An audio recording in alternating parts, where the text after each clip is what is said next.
केतनो गुड़वा लागिल ये शिव गुरु, केतनो गैली चारो धाम। तैयो नाही मिलले शिव गुरु जीवन में कन्या। तैयो नाही मिलले शिव गुरु जीवन में कन्या। कल छपट छोड़े शीशे कर एक तुहू का।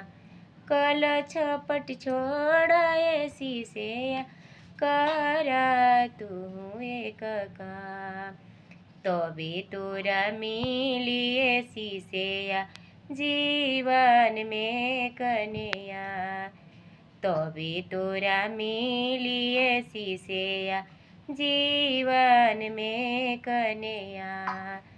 ससुर के समझिया ये शीशे राजा दशरथ के समा। ससुर के समझिया ये शीशे राजा दशरथ के समा। तबे तोरा मिलिए शीशे जीवन में कन्या। तबे तोरा मिलिए शीशे जीवन में कन्या।